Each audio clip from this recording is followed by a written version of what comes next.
Hi everybody, hi lovely ladies of this amazing group. Just got my water to keep me going.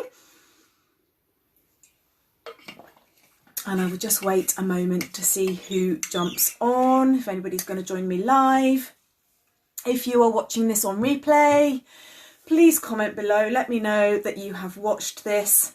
Let me know your thoughts. Let me know your own healthy snack thoughts, inventions, creations.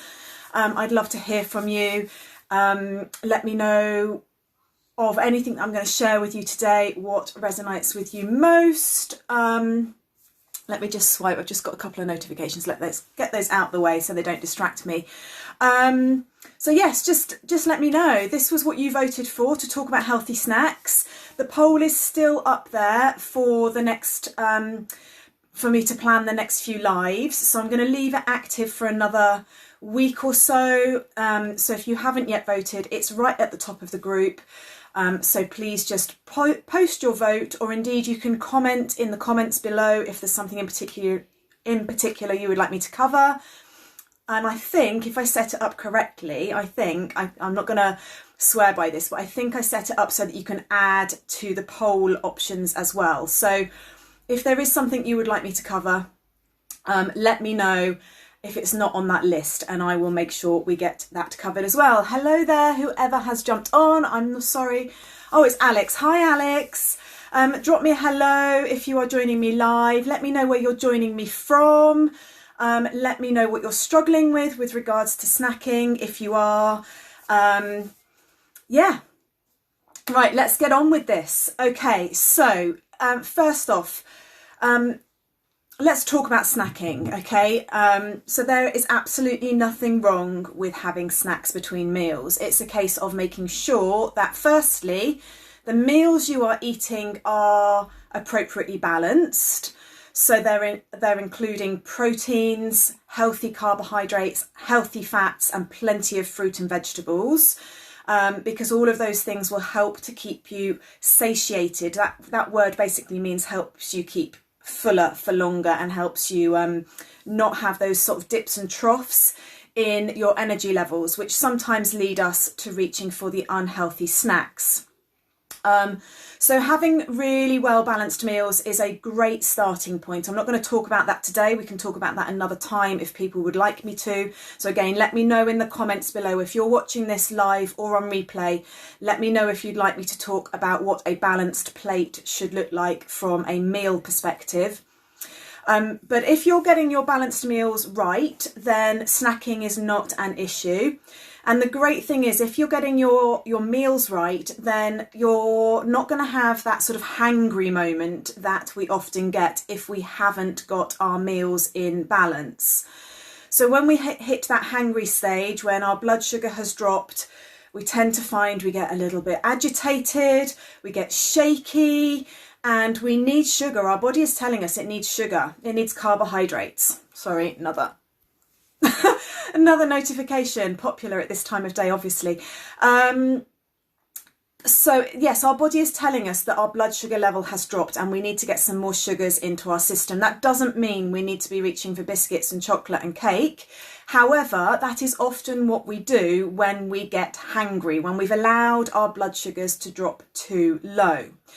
So as I said, if you get your meals nicely balanced, that is less likely to happen, which then means that when you come to have your snack, yes, you might still be feeling a little bit peckish, and by all means that suggests you should be having something to eat, but it's going to give you the time and the brain power to actually produce something a little bit healthier, rather than that frantic, oh my God, I'm absolutely starving, I'm shaking, I'm getting irritated with everybody, I just need to get some food in my body. We've all been there, I've been there, still happens to me occasionally, certainly happens to my 9-year-old son, and that's when we reach for those naughty treats. Now, those of you that have listened to any of my lives in the past, or those of you that have worked with me or still are working with me, you know that I am not one for advocating deprivation diets. I'm not one for saying to you, Don't have biscuits, don't have chocolate, don't have cake. But it's all about moderation.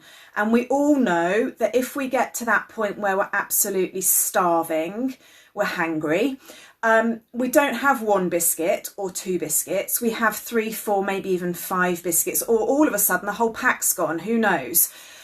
We are out of control with our eating. The food is controlling us rather than us controlling our diets. Okay, so get the meals sorted first, and then that will help with your snacking as well. But let's talk about some healthy snack options. I've got a few really simple ones at the side here to show you, and I've got some others to talk about as well. So first off, let me show you what I've got here. So a banana, really, really good, particularly if your blood sugars have dropped quite low, because this is fast release energy. High glycemic index in a banana, which means that the sugars in the fruit are released into your bloodstream really, really quickly. So perfect if you're about to do some exercise. Really easy to digest. So again, really good if you're about to do some exercise. However, because it's a high glycemic index fruit, you will get a quick spike in energy. And then whilst it's not quite as big a drop as you would get with a biscuit, you will still get a little bit of a drop potentially. So my advice, if you like banana, and this is the easiest fruit to eat, right? You just peel it and eat it. Or one of the easiest fruits to eat. So if you want to slow down the glycemic index of your banana, you can pop it on some wholemeal toast, because the high fibre content of your wholemeal toast will slow down your digestion and slow down the release of the sugars out of the banana. So you're getting the lovely energy and the sweetness from the banana, but you're slowing down that glycemic index response with the whole wheat toast. You could also combine it with peanut butter. This is one of our favourite brands. Now, when you're looking at peanut butters, always look at the label, because it will tell you what is contained. In fact, actually, I'm just looking at this one, and it has an ingredient in here that I'm not happy with. But we've been a little bit restricted in lockdown as to what we can buy. So we have been buying this one recently. But actually, generally speaking, the only ingredients you need in peanut butter is peanuts. There should be no other added ingredients. Maybe a little bit of salt to give you that nice, sweet, salty combination. But no extra ingredients are needed. So if it's got anything extra listed on there, pop it back on the shelf. I know it will be cheaper, but this is going to be much better for you. And this was raised, I can't remember by who, and I apologise, I can't remember who it was, but somebody asked the other day whether peanut butter was healthy. Yes, it is, in moderation.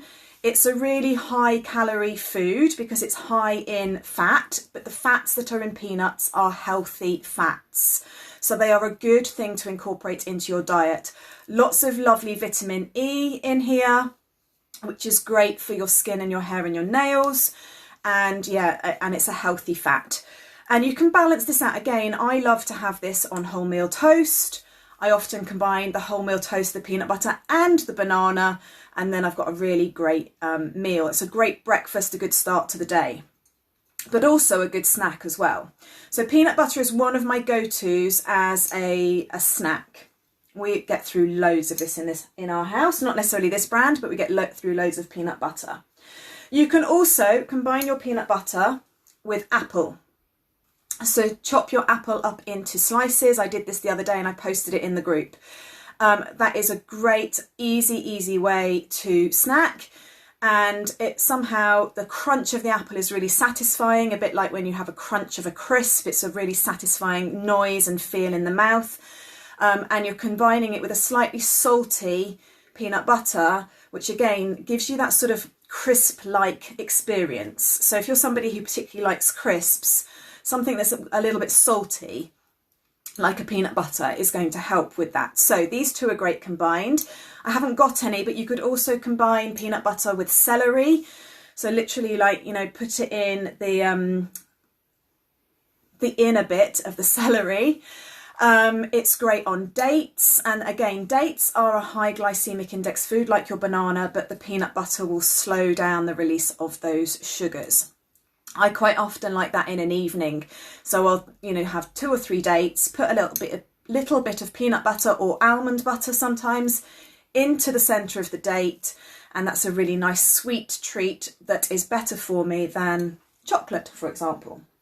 So those are my first few tips, or first few snacks. Going down the savoury route, you've got your fruit and your vegetables. Well, we know this is a fruit, but let's just go with it, hey? So pre-chop these. I haven't done this because I didn't want them to go off, but you can chop these up in advance, store them in a Tupperware in the fridge, and they are really easy, reach in, grab and go snack. And these are great dipped in something like hummus. You can make your own hummus at home. It takes very little time, much cheaper than buying it in the supermarket. And of course, you're saving on plastic use as well, because you're not having to purchase the tub. So yeah, fruit and vegetables chopped up in the fridge, ready to go. Obviously, you can do that with celery, cucumber. Sugar snap peas are fantastic. You don't even need to prep those, just eat them. Baby corn.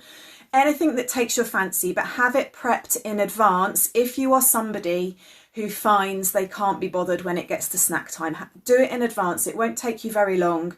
Store it in the fridge. They'll probably stay fairly fresh in the fridge for about 2 to 3 days. And then you've got something easy to reach for if you are feeling a bit peckish. Do try and combine it with something that's protein based. So hummus contains protein. You could also have maybe a slice of cold chicken or a boiled egg, because protein is really good for keeping us feeling full. So those are my next couple of ideas for you. The next option, again, we've eaten this, but it is Greek yogurt. This is the 0% Greek yogurt, and this is the brand that we buy because, again, it hasn't been messed around with. It is literally just milk that has been turned into yogurt. There's nothing else in there, nothing taken away, nothing added in. It is just a milk product. Now, personally, I can't eat this because my tummy disagrees with my tummy. Does that make sense? My tummy doesn't like it. But the rest of my family eat this, and I'm really missing it, I must say. But it's a great, great product. The 0% isn't necessary. So this whole idea of having low-fat products, it's not always a good idea. Now, this one is less of an issue because, as I say, it's not been messed around with. But many of the low-fat yogurts, high Nian, they've added extra things to them to make them taste better. So if you look at something like a Muller Light, for example, or gosh, I can't think because I don't buy them anymore, but any of those low-fat products, low-fat yogurts, look at the ingredients. There's all sorts of rubbish in there. You want to be looking for yogurt that is just yogurt, just milk and bacterial cultures. That's all you need. If you are somebody who is concerned about their calories, there isn't actually much of a calorie difference between this one and the non-reduced fat option. So the regular Fage yogurt. Okay. I think from memory, so this one has got 54 calories per 100 grams. And by the way, if you're looking to make sure you're getting good protein in your diet, this is great. That's why I always advocate Greek yogurt and proper Greek yogurt, none of that Greek style yogurt, proper Greek yogurt, because this is 10 grams of protein per 100 grams. I would be encouraging you to have 200 grams in a bowl to get you up to that 20 grams of protein mark. That's what I'd always be looking for in any meal, is around 20 to 25 grams of protein. So you're talking 200 grams of this is going to be 108 calories. 200 grams of the higher fat option, from memory, is about 125 calories. So it's meaningless differences, 15, 20 calories difference in a whole meal. So If you like the creamier version, I personally used to prefer the creamier version, then go for it. You don't need to be on this low fat option. But Greek yogurt's great. And again, you know what I'm going to add to it? Peanut butter. You can make a really, really gorgeous dip for your apple or your celery from Greek yogurt, peanut butter, and a little bit of honey. Just mix them together.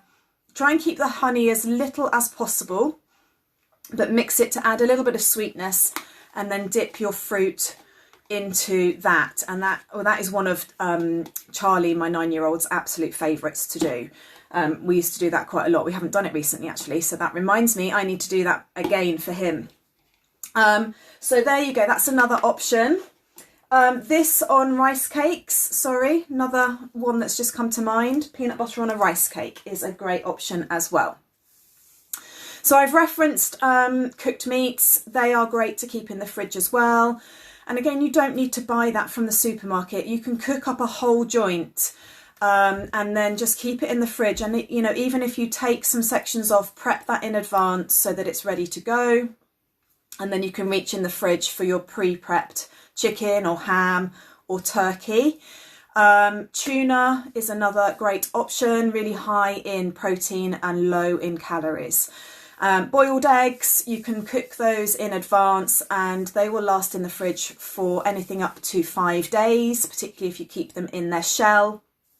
And they are another really good go-to option if you're feeling peckish. A little handful of nuts is always good, but just be careful of how many. A handful is about 12 to 15 nuts, particularly the smaller ones. You wouldn't want 15 Brazil nuts, but almonds, pecans, cashew nuts, hazelnuts, those sorts of things. 12 to 15 of those is really a portion size. And then my final tip is to go out and get yourself some healthy bars that you can keep in stock for those moments when you really can't be bothered to chop anything, you don't fancy fruit, you fancy something a bit sweet and what feels like a little bit naughty. This is one of my favourite brands. I know it's back to front, but it's Eat Natural. These are the protein packed ones because, as you know, as I've been speaking about already, protein is crucial. So I try to make sure that whenever I'm having a snack, it's not just healthy from a vitamin and mineral perspective and a fibre perspective, but it's also got lots of protein in it because I know that will keep me fuller through to my next meal. So this is the peanut and chocolate one, and this bar contains about 12 grams of protein. They're not the lowest in calories, but they will keep you fuller for longer. So this bar has got, let me just double check, 229 calories in this bar, but that's the equivalent of about 3 chocolate digestives. And those chocolate digestives will not keep you full as long as this little beauty will. So whilst it's quite high in calories for a snack, actually, it's a good use of your calories because it will keep you going. The nuts in there are really slow to digest in our system, and the protein as well will keep you nice and full for a good long length of time. So there is a whole host of really easy snack ideas for you. What I have not given you there is anything you need to bake, anything you need to massively prep in advance. I've given you some really easy go-to snack options. But the key points here is to make sure that you are eating a balanced meal in the first place. So if you're somebody who eats 3 staple meals a day, breakfast, lunch and dinner, do make sure that you are including proteins in each of those meals. And if you are incorporating carbohydrates, that they are the slow release carbohydrates, your whole grain and whole wheat varieties. And eat lots of fibre as well. That will help to keep you fuller for longer too. So once you've got the meals sorted, then your snacks, I've given you some great ideas to dip into there. And there are, of course, lots of options for baking things. Oh, one other idea for you, smoothies. So I often have a smoothie mid-afternoon. I usually include vegetables in mine. And again, I've spoken about this in the group before. I usually lob in some sort of green vegetable like spinach or courgette or kale, a bit of fruit. I use a non-dairy milk just because of my digestive situation, but you can use cow's milk if that's your preference. And then I also, again, I add protein powder to my shake to keep me feeling fuller for longer. It's the same message, always the same message. Okay, so there you go, lots and lots of healthy snack ideas. Please do share your own. Share them either in the thread below here or just share them in the group. Remember, this is a group, a community. I am leading this, but it is not my group, it is our group. So I would love you to contribute with your own hints, tips, recipes, meals that you've eaten that you've really enjoyed, exercise that you're getting involved in, anything at all to do with health and fitness. Please do post it in the group. Don't be afraid to post. If it's something inappropriate, I will get in touch with you and ask you to remove it. I've done that recently. But if it's to do with health and fitness and it's not promotional, then you are more than welcome to post in the group. Let's get this community going. Let's inspire each other and help each other hit our health and fitness goals. Drop your healthy snack ideas below. Drop your favourite from what I've shared with me below. And if you're watching this on replay, hashtag replay in the comments. Have a great weekend, guys. I will be back with you next week on Wednesday for our next workout. Vote in the poll at the top for what you want me to cover next on a live like this one. And have a great few days. Bye.